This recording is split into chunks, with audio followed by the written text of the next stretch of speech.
Quero saudar você com a paz do nosso Senhor Jesus Cristo.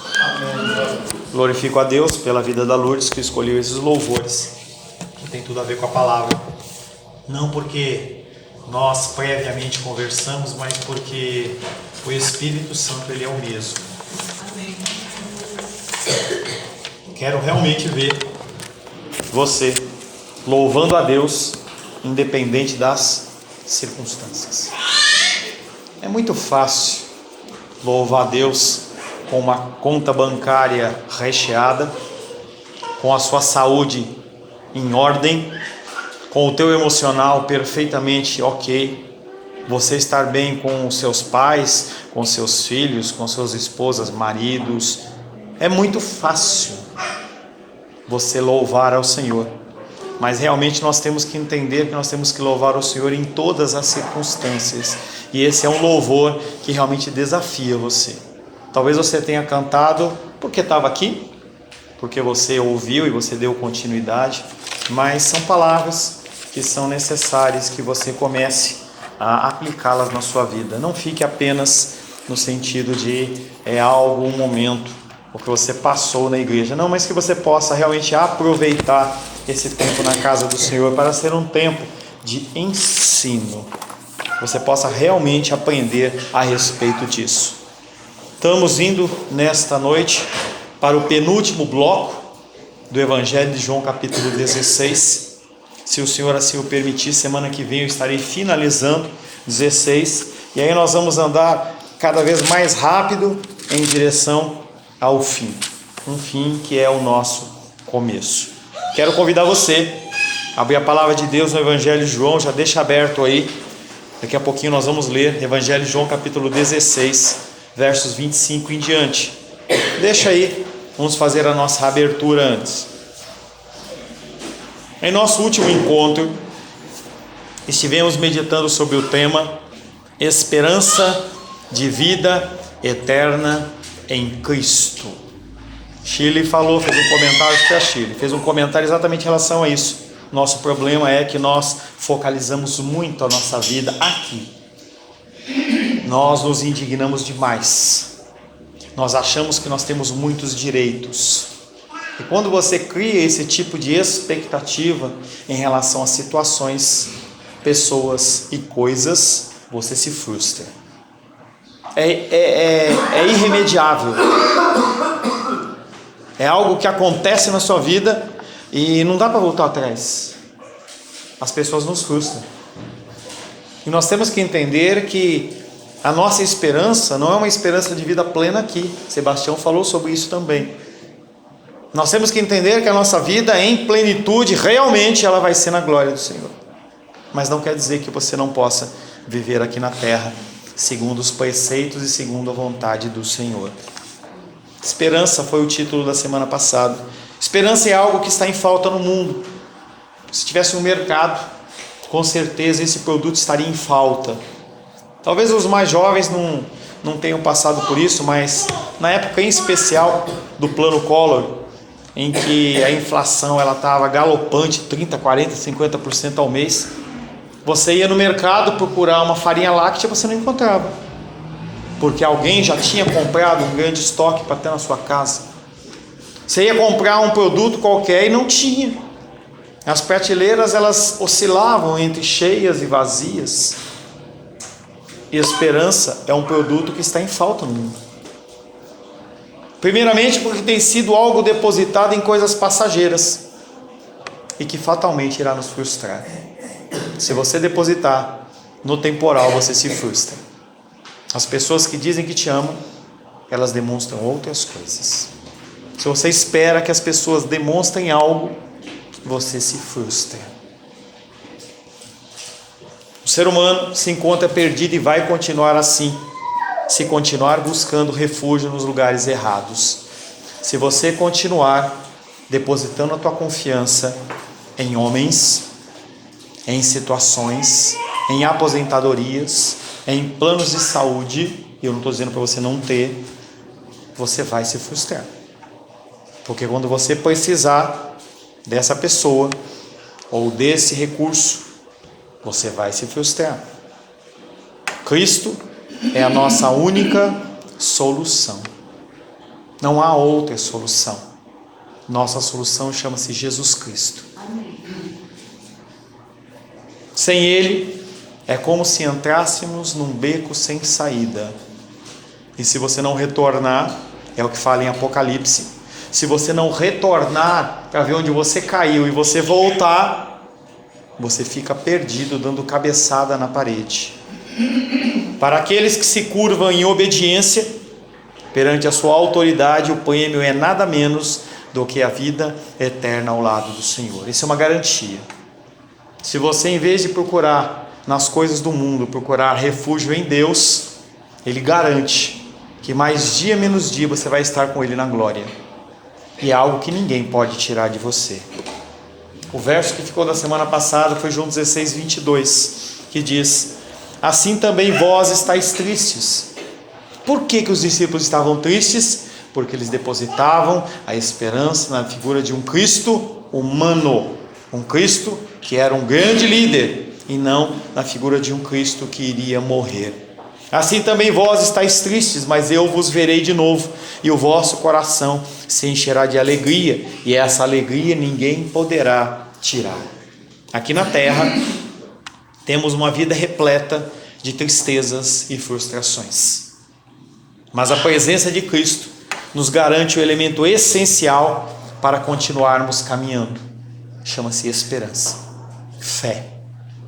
Sem isso que é embutido dentro do nosso coração, da parte de Deus, nós sucumbimos, nós caímos e não levantamos mais.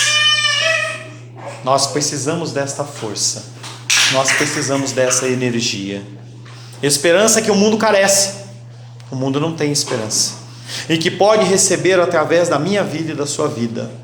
E eu falava hoje pela manhã, para isso você tem que morrer, não tem jeito. Para que as pessoas elas tenham esperança, é necessário que você se anule para que o outro tenha vida. Que possamos ser portadores dessa esperança, a esperança de Cristo, através da pregação do Evangelho, não através do seu testemunho, não através do seu, você dizer que você ganhou, como o Sebastião falou, que você ganhou um carro, que tem um emprego novo, casou, sei lá, qualquer coisa desse tipo, mas através da pregação do Evangelho. Cada vez mais nós temos que entender o nosso papel dentro desse mundo pecaminoso, e é um papel importante, um papel que salva vidas. E o Senhor, Ele aguarda que você tome a sua posição e comece a fazer aquilo que você deve fazer. A palavra de hoje tem como título: Jesus une o homem a Deus. Jesus, Ele une o homem a Deus. Evangelho de João, capítulo 16, verso 25 em diante.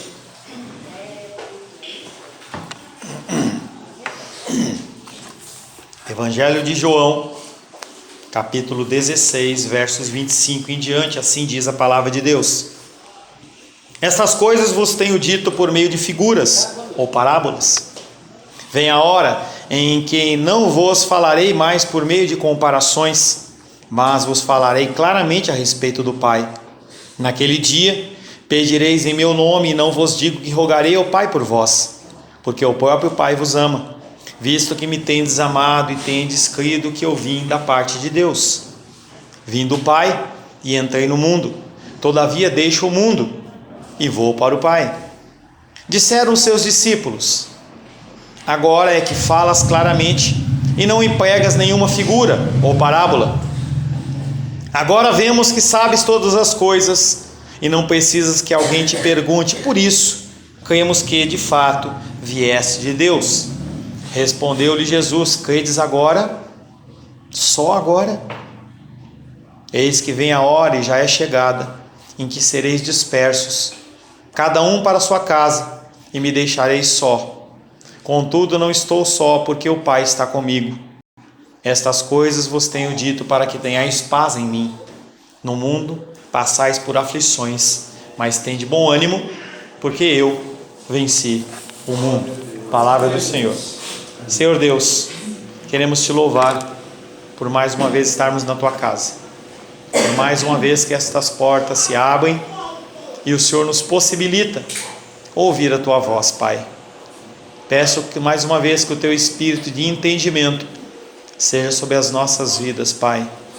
Os textos bíblicos, eles são riquíssimos, mas aquele que traz o entendimento, a minha pessoa, Pai, é uma pessoa falha, pecadora, e que carece da instrução do Senhor. Que cada um possa receber a porção que é destinada pelo Senhor para estas vidas nesta noite. E eu peço, Pai querido, que o Senhor me utilize como instrumento da Tua vontade, para a glória, honra e louvor do Teu nome, em nome de Jesus. Amém. Jesus une o homem a Deus, porque o homem estava separado de Deus. Sem Cristo, o homem está afastado. A pessoa pode usar crucifixo, pode ter adesivo no carro, Jesus me te ama, pode ter algum tipo de atividade eclesiástica, mas se não tiver Cristo no coração, ele está afastado de Deus. Não é a religião que nos une. O que nos une é a figura de Cristo. Não pregue religião. Não se preocupe se a pessoa ela está numa igreja católica. Fale do amor de Deus. O que as pessoas menos precisam é que você as condene falando da religião delas.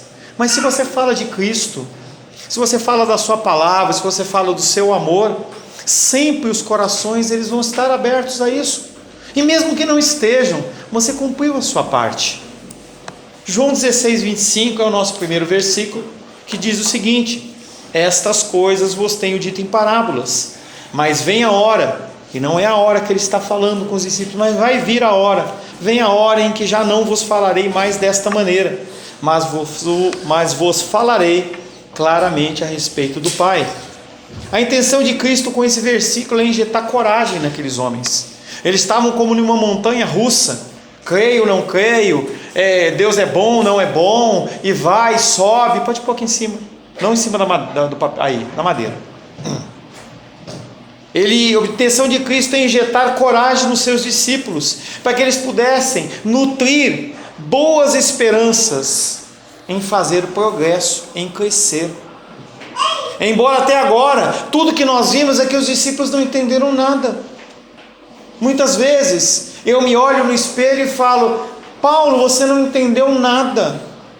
Muitas vezes eu olho pelas suas ações de vocês, em que eu tenho contato, e eu falo assim: essa pessoa não entendeu nada.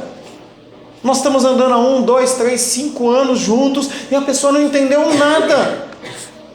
Há momentos de lucidez, tanto na minha vida como na vida de vocês, e há momentos em que parece que as pessoas elas se portam como crianças.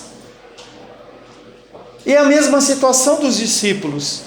Por isso Jesus declara que logo veriam o fruto dessa doutrina, o qual por sua dificuldade em entender poderia produzir dúvidas, para que você consiga continuar caminhando. E aí a importância de você não deixar de congregar é que você esteja sempre recebendo uma palavra para você gerar mudança no seu coração.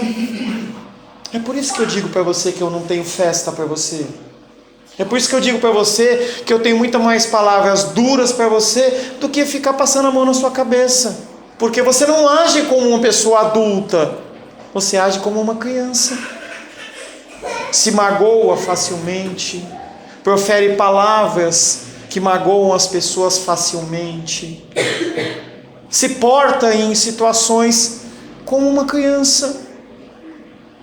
Estava falando com 2 adolescentes sobre namoro rapidamente. Namoro não é algo bíblico, em que você experimenta aqui, experimenta lá. Não. Ou você é homem, ou você é criança.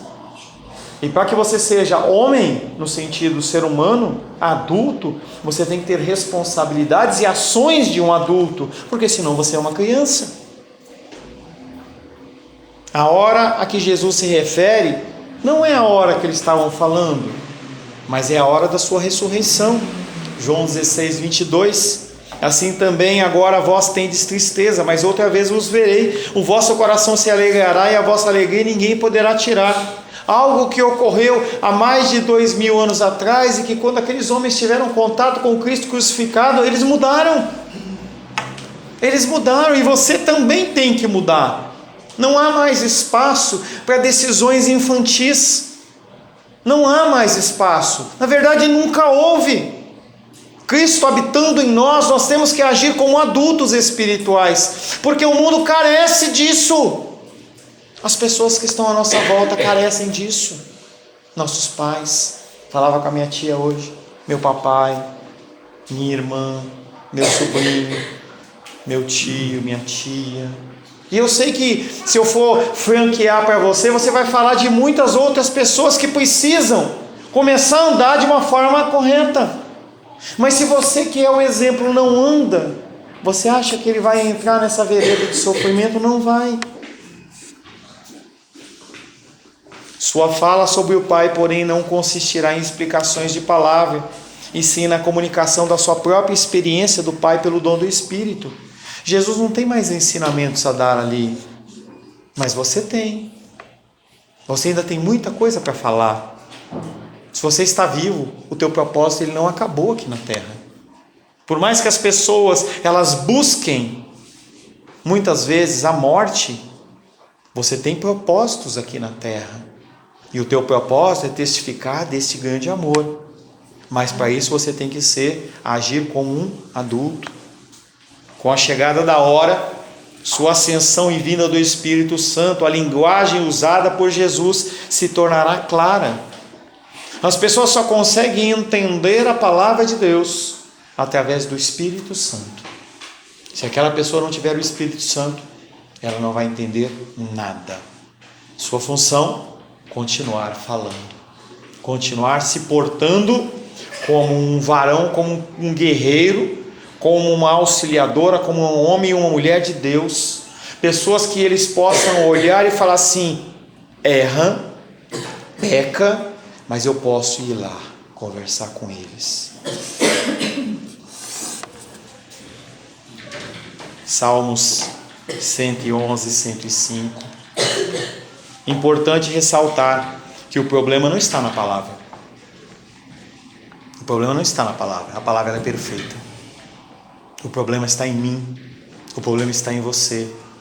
Pessoas que não conseguem aplicar ou interpretar os escritos bíblicos de uma forma correta, e aí nós confundimos. O Senhor ele nos apresenta pessoas que ainda são uma sementinha. Não lembro se você fez aquela experiência de pegar o grãozinho de feijão e colocar lá no álcool, aí você vai acompanhando, daqui a pouco ele começa a nascer. E aí você que já está dando fruto, você quer que aquele raminho já dê fruto. E você mata a pessoa, porque Deus concede misericórdia sobre a sua vida, mas você não tem misericórdia sobre o outro. Salmo 119, verso 105 diz: lâmpada para os meus pés é a tua palavra e luz para os meus caminhos. O problema não está na palavra, o problema está nos canais. Nossos canais, eles têm sido contaminados, eles são sujos. E aí o que nós proferimos é água doce junto com água amarga. Algo que é impossível. Sebastião trabalha na Caesb, e eu não sei se ele já viu abrir a torneira e aí sair água doce e água salgada. Já viu isso, Sebastião? Não tem. Experimenta fazer esse teste. Vai lá na sua torneira hoje na sua casa, abre a torneira e põe um copo e toma um golinho, passa a língua. Você vai falar: essa água é doce.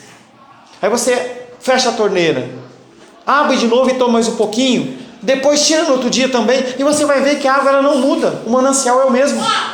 Mas nós conseguimos proclamar águas doces que vêm do Espírito e águas amargas que vêm do nosso coração. E o que acontece é que as pessoas que estão à nossa volta, eles ficam confusos, eles não sabem para que lado ir. Porque se você se coloca como uma pessoa que é luz e age como trevas, as pessoas não sabem como agir. Para os filhos o pecado enuvia os nossos pensamentos e induz ao erro. Você não está isento de pecar. Você não está isento de pecar. Pelo contrário, você vai continuar pecando e vai continuar pecando. Para os ímpios, além do pecado, nós temos também as trevas. As trevas, elas existem e envolvem essas pessoas, elas não conseguem dizer não ao pecado. Não é porque ela está com frescura, não é que ela é burra, é simplesmente que ela não consegue entender esse linguajar espiritual que você, pela graça de Deus, recebeu. 2 Coríntios capítulo 4, versos 3 e 4, mas se o nosso evangelho ainda está encoberto, é para os que se perdem que está encoberto, nos quais o Deus desse século cegou o entendimento dos incrédulos, para que ele não resplandeça a luz do evangelho da glória de Cristo, o qual é a imagem de Deus. E você fala, e a pessoa não entende. Fala, e a pessoa não entende. Tudo bem, Rafael e Gabriel? Tudo bem? Beleza? Por que Deus permite isso? Para os salvos, para que você seja forjado, para que você seja humilhado, para que você entenda o grau de dependência que você tem desse Deus Criador. E Ele permite. E muitas vezes Ele cria situações tais para que você entenda que você não é tudo isso. Mas o objetivo dele não é te destruir. O objetivo dele é fazer com que a família, como que o cristianismo é algo sério, é algo que vale a pena ser vivido. Para os ímpios, condenação. Deus permite as lutas e dificuldades para os salvos, para que nós sejamos pessoas melhores. Por mais que você não entenda, por mais que eu não oriente você a buscar nenhum tipo de confusão, mas as coisas que acontecem na sua vida, primeiramente, decorrem do pecado. E aí não entra numa condição fatalista, que eu não tenho nada a ver, não tem? Tem. Você tem responsabilidades, você é um ser inteligente, você é um ser pensante. Você foi criado à imagem e semelhança de Deus. Apesar da biologia dizer que você é um animal racional, você é um ser criado à imagem e semelhança de Deus. Você pensa. João 16, versos 26 e 27. Naquele dia pedireis em meu nome, e não vos digo que pedirei ao Pai por vós, porque o próprio Pai vos ama, porque vós me amastes e crestes que eu vim da parte de Deus. É a terceira vez que Jesus Cristo usa essa expressão, naquele dia. Duas delas estão no capítulo 16 e uma lá no capítulo 14 que nós já vimos. Em João 14, 20, que foi a primeira apresentação dessa expressão, diz o seguinte: naquele dia vós conhecereis que eu estou no Pai, e o Pai em mim e eu em vós. Cada passagem tem um pensamento. E essa passagem está falando sobre o chamado, aparece a identificação com Cristo dos seus com o Pai. Esse primeiro, naquele dia, está falando do seu encontro com Deus, em que você andava longe do seu Salvador, e o Senhor ele vai e te toca, ele te traz para junto da família. O segundo versículo, que começa com naquele dia nada me perguntareis, em verdade vos digo, se pedires alguma coisa ao Pai, ele vô-la concederá em meu nome. Ele está falando sobre vida plena em Deus. Ele não está falando na Brastemp, não está falando no emprego, não está falando no fim das dores e das enfermidades. Ele não está falando disso. Ele está falando sobre um compromisso, um entendimento e uma união com o Senhor, que vai gerar em você alegria, mesmo em meio a lutas e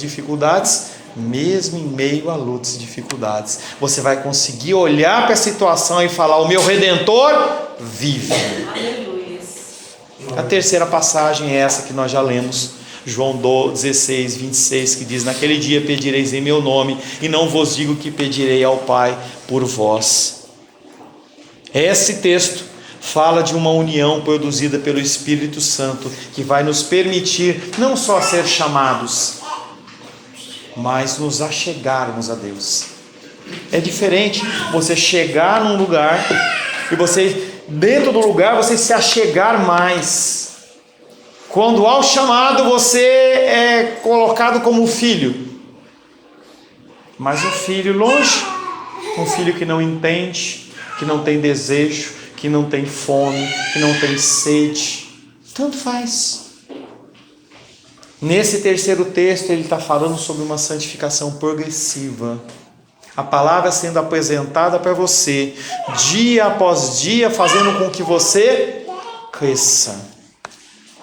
Todas essas passagens se referem ao dia do domingo, o dia da sua ressurreição, momento em que se tornará desnecessária toda pergunta. A presença de Jesus junto ao Pai como primícia de um novo povo converte-se em vínculo de comunhão entre Deus e a humanidade. Esse vínculo ninguém pode quebrar. Esse vínculo que Deus estabeleceu com você, através do sacrifício de Cristo, ninguém pode quebrar. Não há nada a ser feito. Não há nenhuma força, nenhum poder, nada pode te afastar do amor de Deus que está em Cristo Jesus. Nada. Não existe, pois, um Deus severo e um Jesus mediador. Muitas pessoas acham isso. Nós temos a figura de Deus no Antigo Testamento e parece que Jesus Cristo ele toma o lugar do controle, como se Deus não estivesse fazendo certo, e aí Jesus Cristo toma. Não existe um Deus severo e um Jesus mediador, e sim um Deus Pai que ama os homens e que demonstra o seu amor em Cristo. Pastor, é tão difícil ver o amor de Deus no Antigo Testamento. Olhe um pouco melhor. Comece a observar. Tenta desvincular o teu raciocínio às coisas que tem nesse mundo e começa a observar o amor de Deus em relação ao seu povo, o seu cuidado, o seu amor. E como uma prova maior, ele entrega o seu próprio Filho. O amor do Pai e o amor de Jesus são um. Quando Jesus age, é o Pai quem age. E Jesus é a prova de amor do Pai. Já estava feito, tá, Chile? João 3,16. Porque Deus amou o mundo de tal maneira que deu o seu Filho unigênito, para que todo que nele crê não pereça, mas tenha a vida eterna. Jesus é a resposta a toda petição e a expressão do amor que atende todas as nossas necessidades. Jesus, ele não tem uma empresa de construção de casa, nem tem uma concessionária, nem um plano de saúde. Ele não veio aqui para isso. Ele veio para algo muito mais excelente, muito mais importante. Todas as nossas necessidades ele nos concede. Na verdade, ele já nos concedeu. Efésios capítulo 1, verso 3. Bendito Deus e Pai do nosso Senhor Jesus Cristo, que nos tem abençoado, é presente, nos tem abençoado. No grego ele chama auristo. É um texto que ocorreu no presente e continua ocorrendo. Ele não para de ocorrer. Bendito Deus e Pai do nosso Senhor Jesus Cristo, que nos tem abençoado com toda sorte de bênção espiritual nas regiões celestiais em Cristo. O amor do Pai pelos discípulos tem por fundamento não os seus belos olhos, nem a sua oração no monte, nem a sua frequência na igreja. O amor do Pai, ele é fundamentado no sacrifício de Cristo. É por isso que ele não muda.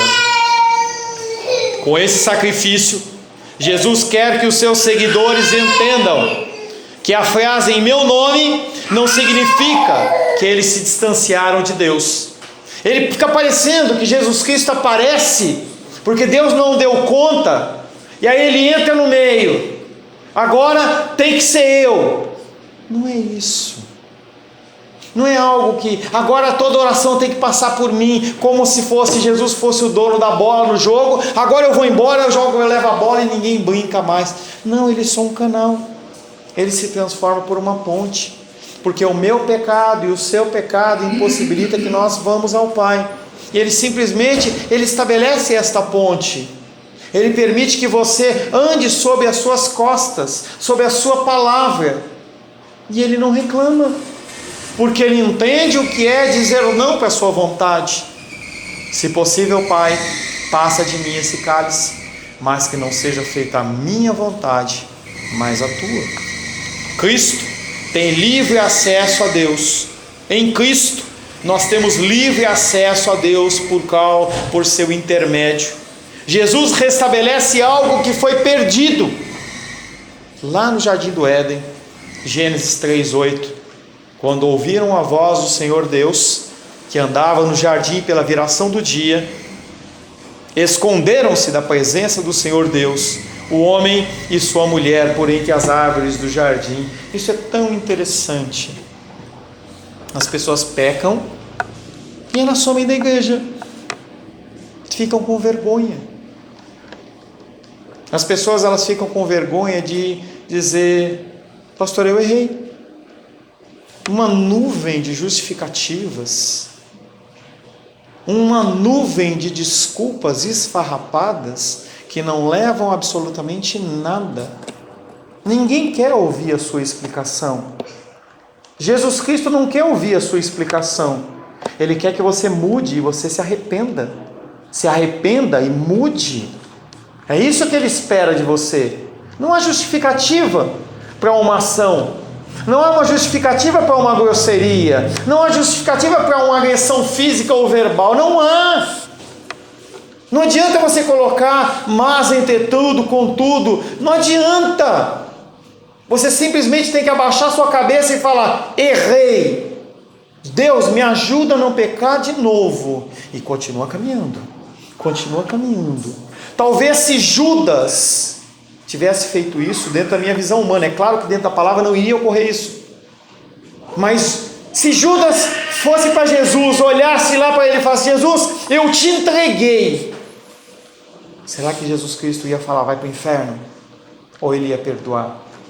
Mas o que ele fez? Ele se acovardou, como em Gênesis 3:8. Adão e Eva pecaram. E se Adão e Eva tivessem ido para Cristo e falassem: Deus, você falou para a gente não comer, mas nós comemos, o que será que tinha acontecido? É lógico que essas alternativas elas não são possíveis, tá? O cano já está escrito, a vontade de Deus já tinha sido determinada antes da fundação do mundo, mas nós como seres humanos podemos fazer esse tipo de indagação. E se eu não tivesse feito isso, se eu não tivesse feito aquilo outro? Não perca tempo com isso. Curve a sua cabeça, peça perdão, lute contra a idolatria do seu coração em fazer a sua vontade e continua caminhando. O evangelista João, nessa passagem, focaliza a função mediadora do Filho no plano da redenção e, portanto, a base de aceitação do cristão por Deus. Elas não estipulam uma transmissão automática das orações dos cristãos, como se o propósito de Cristo fosse seu intermediário: passa por mim. Cristo não tinha esse propósito. Quem determina esse propósito é o próprio Deus. Toda oração que você vai fazer, você ora a Deus em nome de Jesus. Toda oração tem que ser ao Altíssimo através daquele que morreu. É como se fosse uma chave. É como se fosse um ticket para você entrar no metrô, no avião. Se você tentar entrar no avião sem o teu documento de embarque, você vai ser barrado. E você pode falar assim: não, mas não tem justificativo. Cadê o papelzinho? Cadê o comprovante? Se você chegar lá no banco e falar assim: olha, eu sou Paulo César Ribeiro e eu quero tirar R$1.000. Cadê o documento de comprovação disso? Não, mas eu sou. Não importa. Você tem que ter um documento de comprovação. Esse documento de comprovação de que você tem acesso ao Pai chama-se Jesus. Não há outro. Não há outro. Ele, como João Batista, preparou o caminho para a sua vinda com o seu sacrifício. Prepara o nosso caminho em direção a Deus. Sempre foi assim e sempre será. Para que o seu ente querido se achegue a Deus, é necessário que, segundo a vontade de Deus, você seja um instrumento. Você esteja disposto a morrer. João 16:28. Saí do Pai e vim ao mundo. Agora deixo o mundo e volto para o Pai. Estranho, né? Esta forma de expressão chama a nossa atenção primeiramente para o divino poder que está em Cristo. Um dos ensinamentos desse texto é: Jesus Cristo, ele é um ser divino. Nossa fé nele não seria estável se não reconhecesse o seu divino poder, pois sua morte e ressurreição, os dois pilares da fé, nos seriam de pouca valia se ele não tivesse nenhum poder, se ele fosse apenas mais um homem. É por isso que você não pode depositar sua fé em mim. Não deposite sua fé em homens, em sacerdotes, não deposite. Deposite a sua confiança em Deus. E o que Deus está falando é exatamente isso. Eu sou Deus. Em mim você pode confiar. Tem uma música que fala: nele a gente pode confiar. Nele a gente pode confiar. Jesus, Jesus. Agora entendemos de que maneira devemos amar a Cristo. Nosso amor deve ser de tal natureza que a nossa fé contemple o propósito e o poder de Deus, por cuja mão ele nos é oferecido. Você tem que entender por que Cristo morreu e por que você foi resgatado. Não é porque Deus estava sozinho no céu e estava tristinho lá, ele precisava de uma companhia. Ele não precisa de você. Aquela frase de caminhão: Deus sem você, ele é Deus. Você sem Deus, você é nada. Ela é verdadeira. Ele não precisa de você. Ele não vai passar a eternidade se remoendo. Está fechada a porta. Ele não vai passar a eternidade remoendo. Por que o fulano não me quis? Por que o fulano não aceitou? Como muitas músicas gospel trata dessa forma. Deus falando para o homem. Porta na cara dói. Como se alguém pudesse dizer para aquele que o criou: porque me criaste. Está lá em Jeremias. Quem é? Felipe, por gentileza, ela está mexendo um saco aqui.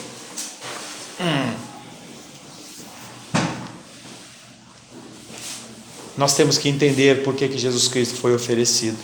Pois não devemos receber insensivelmente a afirmação de que ele veio de Deus, mas também que devemos entender por que razão e com que propósito ele veio. O pastor Paulo, com que propósito ele veio? Primeiro, obediência ao Pai. Ele, sendo Deus, foi obediente ao Pai. Esse foi o primeiro propósito, Mateus 1:22. Ora, tudo isso aconteceu para que se cumprisse o que fora dito pelo Senhor por intermédio do profeta. Tudo o que ocorre é para que se cumpra a palavra de Deus. Apesar do seu nomezinho não estar escrito literalmente na Bíblia, as coisas que vêm ocorrendo na sua vida, decorrente do pecado, também são cuidadas pelo nosso Deus. Segundo, para que ele viesse a ser para nós justiça, sabedoria, santificação e redenção. 1 Coríntios 1:30.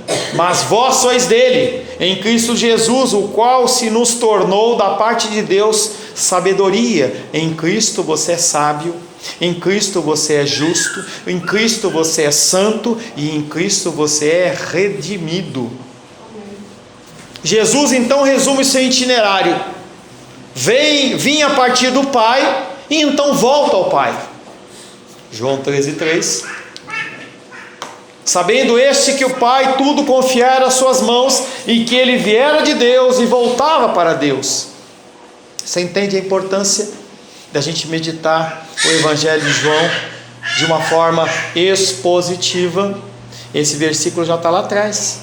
Quando você for ler o Evangelho de João novamente, você vai ter um outro entendimento. Você vai ver que os versículos eles são entrelaçados. Não são textos que são pincelados como se Jesus Cristo tivesse tido um insight e aí o apóstolo vai: deixa eu anotar isso aqui porque eu achei bonito. Não, é tudo uma sequência. A revelação de Deus ela é progressiva. Jesus, ele é a realização do projeto que Deus teve desde o princípio. Dentro do nosso temporal, Gênesis 3:15, mas dentro do plano de Deus antes da fundação do mundo. Gênesis 3:15, porém inimizade entre ti e a mulher, entre a tua descendência, abre aspas, Jesus, entre a tua descendência e o seu descendente, este ferirá a cabeça. Jesus Cristo vai ferir a cabeça, mas tu lhe vai ferir o calcanhar, vai ter uma pequena ferida, mas não é nada comparado com a cabeça sendo esmagada. Plano de Deus. Jesus é um com os homens por estar no mundo e um com o Pai de quem veio. Ele une o homem com Deus. Seu caminho passa pela morte, essa é a expressão suprema do seu amor, que o levará à sua situação definitiva junto ao Pai. Definitivo também é o seu poder. O poder de Jesus Cristo não acabou. Ele cumpriu a sua missão, foi lá e bateu o cartão de ponto e deixou: olha, está aqui, eu não tenho que fazer nada mais. Não, ele continua sendo um Deus de poder. Ele não é um Deus que agiu lá no Antigo Testamento, no livro de Juízes, em que o homem fazia o que era mal, o Espírito Santo vinha sobre a vida de um homem, ele tinha um poder sobrenatural de alguma forma, e ele libertava os judeus do cativeiro, os hebreus do cativeiro. Esse Deus, esse Jesus Cristo, ele não é esse. Esse Jesus Cristo, ele age de uma maneira nova dentro do Novo Testamento. Ele é o Redentor. Hebreus capítulo 10, verso 12. Jesus, porém, tendo oferecido para sempre, não há mais necessidade de nenhum tipo de sacrifício da sua parte. Você não precisa sacrificar nada. Nada. Você precisa obedecer. Ele é 100% homem e ele é 100% Deus. Jesus, porém, tendo oferecido para sempre um único sacrifício pelos pecados, ele se assentou à destra de Deus. Ele antes era o cordeiro, agora ele está como reto juiz lá em cima, e vai vir como leão da tribo de Judá. Ele não é mais um carneirinho, não é um cordeirinho, ele não está dodóizinho, ele não está nas mãos, nos braçozinhos de Maria, como se fosse um infante, sem nenhuma força, sem nenhum poder. Ele é o todo-poderoso Deus. Finalmente, João 16, 29, o último versículo dessa noite, diz o seguinte: os seus discípulos lhe disseram: esse agora falas claramente sem usar parábolas. Nenhum mal entendido é tão patético como aquele que você acha que está tudo certo. Os discípulos, eles ouvem Jesus falar e falam: ah, agora eu entendi. Entenderam nada. Jesus não está falando que era aquela hora, mas eles começam a achar que eles entenderam tudo. Nunca se coloque na presença de Deus como um sábio. Você não é sábio. Você é um pecador miserável que carece da glória de Deus, que carece da graça de Deus. Vá sempre ao Senhor de cabeça baixa, não de cabeça alta, porque aqueles que são altivos, o Senhor derruba. Se é ímpio, condenação. Se é salvo, para que você entenda que você não é nada sem Ele. Com Ele, salto muralhas. Sem Ele, não faço nada. Com Ele, derrubo as muralhas de Jericó. Uma fortaleza, milhares de soldados, um exército poderoso. Sem Ele, um punhadinho de homens de Ai me derrotam. Com Ele você vence tudo. Sem Ele uma gripe acaba com você.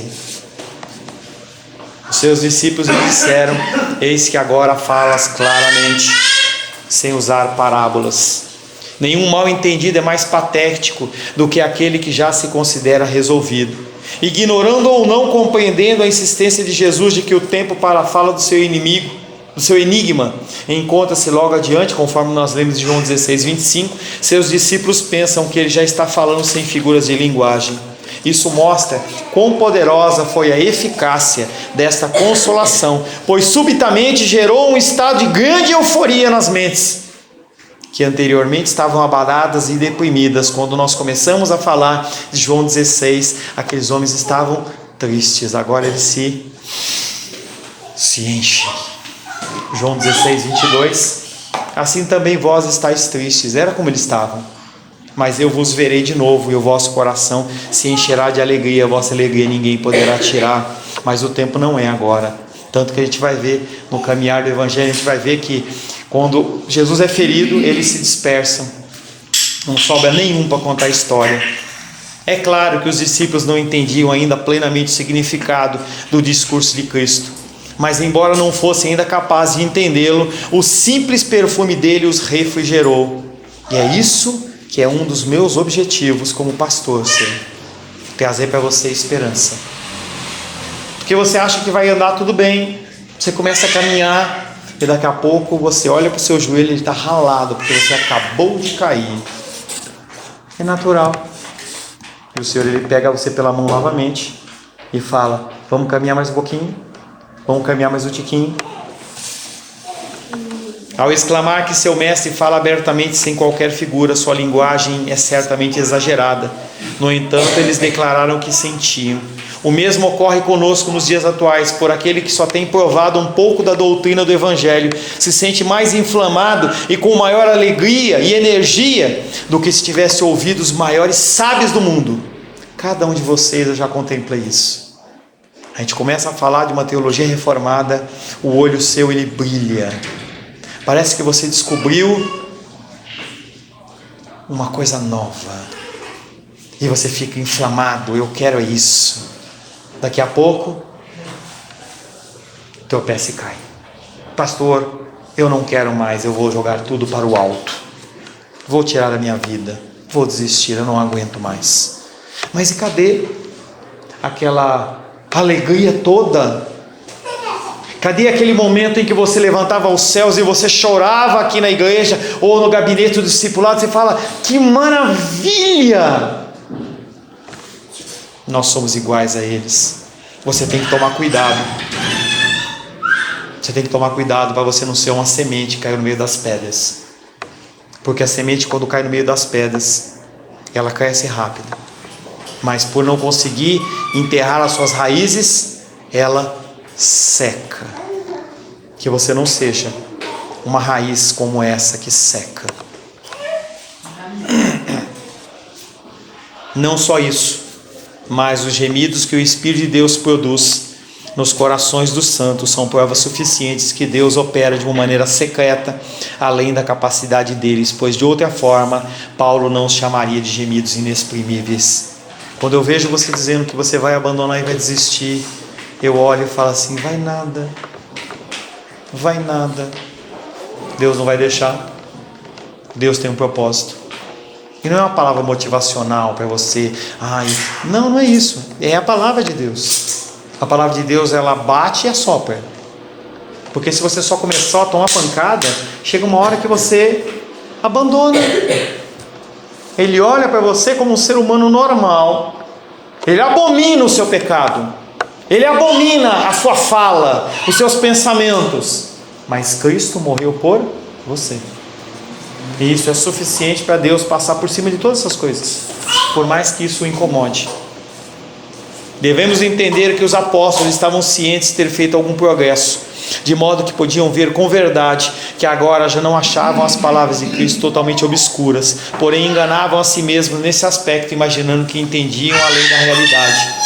Você entende só um pouco. Você não entende tudo. Continua caminhando. Deus ele vai revelando a você mais coisas. O seu futuro não é um futuro de você morrer na praia. O seu futuro é na glória com o Altíssimo. A função de Cristo é mostrar para você que você também tem uma função aqui na terra, que é levar outros. E você tem essa possibilidade. Soberania de Deus sobre todas as coisas. Mas você tem que falar. Se exponha. Se exponha a ser rejeitado. Se exponha. A fonte do seu equívoco estava no fato de que não sabiam qual seria o dom do Espírito Santo, portanto se alegraram antes do tempo. Justamente como uma pessoa que imagina estar rica com apenas uma peça de ouro. Parece que você achou o mundo. Não, tem muito mais que isso. O que você já aprendeu é nada perante o que Deus ainda vai te ensinar. Perante o que Deus ainda vai trazer ao teu entendimento. Coisas maravilhosas demais Deus vai fazer através da sua vida. Mas para isso Ele vai te moer. Ele vai te moer. Ele vai passar você na moenda uma vez, dobra, passa de novo, e Ele vai passando. É como, por exemplo, o processo de purificação do petróleo. Você vai aquecendo, e aí cada vez vão saindo gases, vão saindo coisas, elementos, até que o mais nobre fica por último. Até que você esteja pronto, Você vai passar por muitas moendas, mas Ele te dá força para você continuar caminhando. De certos sinais concluem que Cristo veio de Deus e se gloriam nesse fato, como se nada mais fosse necessário. Contudo, ainda estavam longe de tal conhecimento, enquanto não entendessem o que Cristo lhes seria no futuro. Enquanto você não entender quem é Cristo na sua vida, você vai continuar sofrendo. Você vai continuar esperando que pessoas demonstrem algum tipo de afeição por você. Você vai precisar que haja retorno nas coisas. Mas quando você entender, e eu também busco isso, Pastor Paulo, você já conseguiu isso? Não. Mas eu sei que o meu Redentor vive. E eu sei que eu posso olhar cada manhã, quando o céu nasce, e falo: o Senhor me dá uma nova oportunidade. Tropeçando, errando, pensamentos, atos, omissões. Mas o meu Redentor, Ele vive. O seu Redentor, Ele também vive. Apesar de cada tropeço que você comete, em que você olha e fala assim: eu não sou digno de continuar caminhando neste caminho, o Senhor, Ele não abre mão de você. Amém. Essa é a palavra de Deus para você nessa noite. Glória a Deus. Senhor, em nome de Jesus, sabemos que o pecado, Pai, o pecado nos afasta do Senhor. O pecado original nos afastou do Senhor. E apenas através do sacrifício do Santo Cordeiro de Deus, aquele que tira o pecado do mundo, nós podemos ser salvos. Houve um momento no livro de Apocalipse que João, o apóstolo João, ouviu o anjo falar que não havia ninguém digno, nem na terra, nem abaixo da terra, nem nos céus, nem acima dos céus, digno para abrir os selos dos cordeiros. Mas quando João começou a chorar, ele falou assim: mas um foi achado digno, Senhor Jesus Cristo. Ele morreu por mim, Ele morreu por você que está nesta igreja, Ele morreu por você que está ouvindo a palavra de Deus através da internet. E apesar de você não ter mais forças para continuar, o Senhor, Ele não abre mão de você, porque o sacrifício, Ele já foi feito, e o teu pecado, Ele já foi perdoado. Que o Senhor possa nos fortificar, que o Senhor possa nos trazer força para nós podermos glorificar o seu santo nome, hoje e sempre, em nome de Jesus. Amém. Glórias ao Senhor.